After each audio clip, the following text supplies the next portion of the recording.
خلق کی سرور شافعِ محشر صلی اللہ علیہ وسلم، صلی اللہ علیہ وسلم، مرسل داور خاص پیمبر صلی اللہ علیہ وسلم، صلی اللہ علیہ وسلم، صلی اللہ علیہ وآلہ وسلم، صلی اللہ علیہ وآلہ وسلم۔ ہیلو ویورز، السلام علیکم۔ آج ایک بار پھر میں درود شریف وظیفہ آن لائن میں حاضر ہوں، اور درود شریف وظیفہ آن لائن چینل کے معزز حاضر ناظرین، میں امید کرتی ہوں آپ سب لوگ خوش ہوں گے، خیر و عافیت سے ہوں گے، اپنے گھروں میں آباد ہوں گے، اور اللہ تبارک تعالیٰ ہم سب کو اپنے فضل و کرم کی سائے میں رکھے، آمین ثم آمین۔ اور جو کوئی میرے بہن بھائی کسی پریشانی میں مبتلا ہیں، اللہ تبارک تعالیٰ ان کی پریشانیوں کو ختم کرے، آمین ثم آمین۔ اور جس کسی بہن بھائی کے دل میں کوئی بھی دلی جائز حاجت ہے، اللہ تبارک تعالیٰ ان کی جائز حاجتوں کو اپنی بارگاہ میں قبول و منظور فرمائے، آمین ثم آمین۔ میری بہنوں، میرے بھائیوں، آج میں آپ کو بتاؤں گی غیب سے رزق ملنے کا وظیفہ۔ اب پریشان نہیں ہونا، غیب سے رزق ملنے کا وظیفہ آج کی میں ویڈیو میں لے کر آئی ہوں۔ جو لوگ رزق کے تنگ ہونے کی وجہ سے پریشان ہیں، جو تنگ دستی کا شکار ہو گئے ہیں اور رزق کی وجہ سے اتنے پریشان ہیں کہ وہ حد سے زیادہ مایوس ہو چکے ہیں، تو وہ اب بالکل بھی مایوس نہ ہو، اب وہ لوگ بالکل بھی پریشان نہیں ہوں۔ اب پریشان نہیں ہونا، غیب سے ملنے کا وظیفہ میں آپ لوگوں کو بتانے والی ہوں۔ مگر اس کو بتانے سے پہلے جن لوگوں نے میرے چینل کو سبسکرائب نہیں کیا اور جو لوگ میرے چینل پہ بالکل نیو ہیں، تو فرسٹ آف آل وہ پہلے تو میرے چینل کو سبسکرائب کر دیں اور پاس ہی بیل آئیکن کے بٹن کو بھی پریس کر دیں، تاکہ ہماری ویڈیوز کی اپڈیٹ آپ کو ملتی رہے، لمحہ بہ لمحہ ہماری ویڈیوز کی نوٹیفیکیشن آپ کو ملتی رہے گی سبسکرائب کے بٹن کو کلک کرنے سے۔ تو جیسے کہ میں نے کہا کہ اب پریشان نہیں ہونا، غیب سے رزق ملنے کا وظیفہ میں آپ کو بتاؤں گی، آپ کو رزق غیب سے ملے گا، کیونکہ آج جو میں وظیفہ لے کر آئی ہوں اس کے بارے میں میرے نبی پاک صلی اللہ علیہ وآلہ وسلم نے فرمایا ہے۔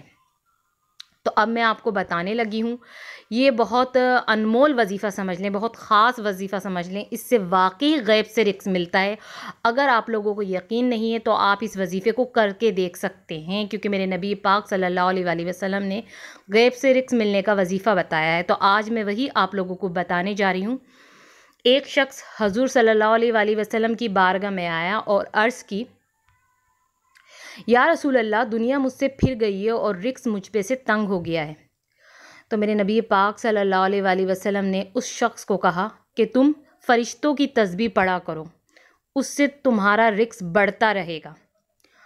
اور وہ تسبیح کیا ہے وہ میں آپ کو بتاؤں گی، کیا پڑھنا ہے اس تسبیح میں جو میرے نبی پاک صلی اللہ علیہ وآلہ وسلم نے اس شخص کو بتائی ہے۔ مگر اس تسبیح کو صبح کی نماز، جو فجر کی نماز ہوتی ہے، یا تو آپ اس سے پہلے پڑھیں یا فجر کی نماز ادا کرنے کے بعد نماز کے بعد پڑھیں، نماز سے پہلے یا نماز کے بعد، اور 100 دفعہ پڑھنی ہے۔ 100 دفعہ وہ کلمات پڑھنے ہیں، اس تسبیح کو 100 دانوں کی تسبیح لے لیں، اس پہ 100 بار آپ کو پڑھنا ہے۔ اب 100 بار آپ کو کیا پڑھنا ہے، غور سے سن لیجئے۔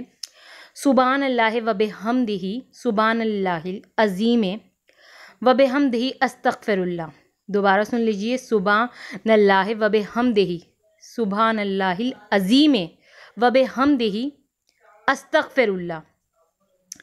اس تسبیح کو پڑھو، اور جیسے ہی اس تسبیح کو پڑھو گے تو دنیا تمہارے پاس ذلیل و خوار ہو کے آئے گی اور غیب سے تمہیں رزق ملتا رہے گا۔ میرے نبی پاک صلی اللہ علیہ وآلہ وسلم نے اس شخص کو کہا، اور یہ بھی ارشاد فرما دیا میرے نبی نے اس شخص کو کہ جب بندہ اس تسبیح کو پڑھے گا تو اس تسبیح کے ہر کلمے کی برکت سے اللہ تعالیٰ ایک فرشتہ پیدا کر دے گا جو قیامت تک اس تسبیح کو پڑھتا رہے گا، اور جب تک وہ فرشتہ اس تسبیح کو پڑھتا رہے گا تو اس شخص کو بھی ثواب ملے گا جو اس تسبیح کو پڑھے گا، کیونکہ جب وہ پڑھے گا تو وہ فرشتہ پیدا ہو جائے گا، اور جب تک فرشتہ اس تسبیح کو پڑھتا رہے گا تو اس شخص کو بھی ثواب ملتا رہے گا۔ تو اس شخص نے کہا کہ میں نے یہ وظیفہ پڑھنا شروع کر دیا، اور آگے چل کے بھی میں اس وظیفے کو پڑھتا رہا، تو واقعی اللہ تعالیٰ نے میرا رزق کھول دیا اور تنگ دستی مجھ پہ سے دور کر دی میرے رب نے۔